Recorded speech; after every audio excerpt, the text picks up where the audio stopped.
আজি আপোনালোকক দেখুৱাম একেবাৰে সহজ পদ্ধতিত ফাৰু কেনেধৰণে বনাব পাৰি। আহোমৰ যি মূৰত মৰে ফাৰু, সেই ফাৰু কেনেধৰণে বনাব পাৰি দেখুৱাম। তাৰ বাবে লাগিব আপোনালোকক এনেকুৱা মুগা ৰঙৰ কাপোৰ নাইবা মুগা কাপোৰ। আপোনালোকক যিমান ধৰণৰ বহল প্ৰয়োজন হয় সিমান আপোনালোকে ল'ব পাৰে।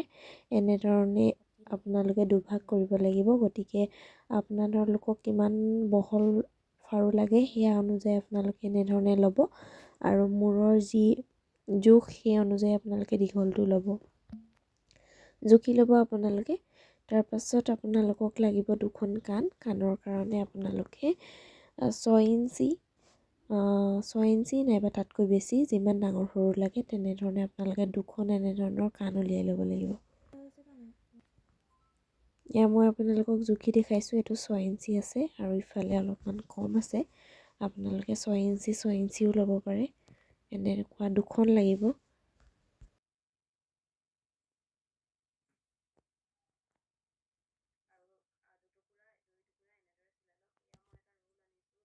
ইয়াৰ উপৰিও আপোনালোকক লাগিব এনেকুৱা ৰঙা ফিটা নাইবা আপোনালোকক মুগা ৰঙৰ ফিটাও হ'ব। ৰঙা ফিটাটো এনেধৰণে আপোনালোকে যি দুখন কাণ কাটি উলিয়াইছিলোঁ তাৰ জোখত কাটি ল'ব। কাটি লৈ এনেধৰণে মেচিনত চিলাই ল'ব।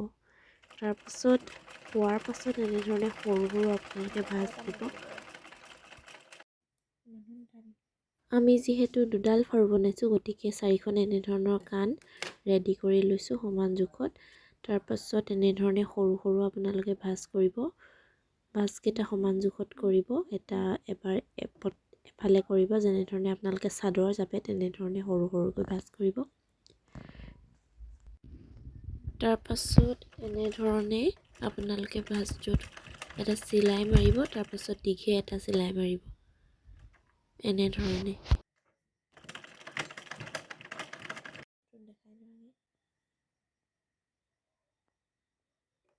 এতিয়া দেখিলে কাণকেইখন ৰেডি হৈ গ'ল। তাৰপাছত যিটো আপোনালোকৰ মূৰৰ কাৰণে লৈছিলে সেইখন আপোনালোকে যিহেতু দুভাগ হৈ আছিলে গতিকে এনেধৰণে প্ৰথমে চিলাই ল'ব। তাৰপাছত ফাৰু দুটা যিটো জোখত লাগে আপোনালোকৰ যিমানটো জোখত লাগে মূৰটোত আপোনালোকে ৰাখি ল'ব। তাৰপাছত দাগ দি দিব এনেধৰণে। তাৰপাছত এইডাল যি দুডাল আপোনাৰ ফাৰু হয় ফাৰুৰ কাণ দুখন লগাবৰ কাৰণে আপোনালোকে জেগা এডোখৰ ৰাখি যাব লাগিব আৰু এইডাল যিডাল চিলাইছিলে সেইডাল এনেধৰণে আপোনালোকে উলিয়াই পিনি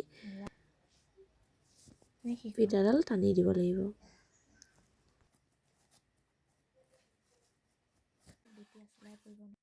ফাৰু দুডাল মূৰৰ কিমান অংশত লাগে সেয়া নিৰ্দিষ্ট মূৰ অনুযায়ী হ'ব। গতিকে জুখি ল'ব দি পিনি আৰু এইডোখৰ জেগাত আমাৰ কাণ দুখনৰ ওপৰত পৰিছে গতিকে আমি তাতে ফাৰু দুখনৰ যি কাণ সেয়া ফাৰুৰ কাণটো লগাই দিম।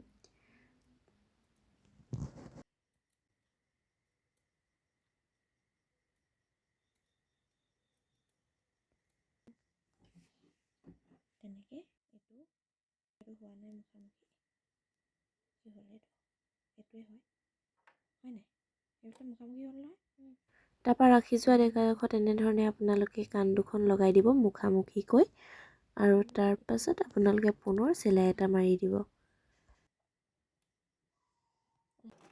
কাণ দুখন লগাই হোৱাৰ পাছত আপোনালোকে ফাৰুডালত এডাল ৰঙা ফিটা লগাব পাৰে। তেতিয়া দেখিবলৈ ধুনীয়া লাগিব। নলগালেও হয় কিন্তু দেখিবলৈ ধুনীয়াৰ কাৰণে মাজৰ পৰা এডাল ৰঙা পাৰি বা ফিটা আপোনালোকে এনেধৰণে লগাব।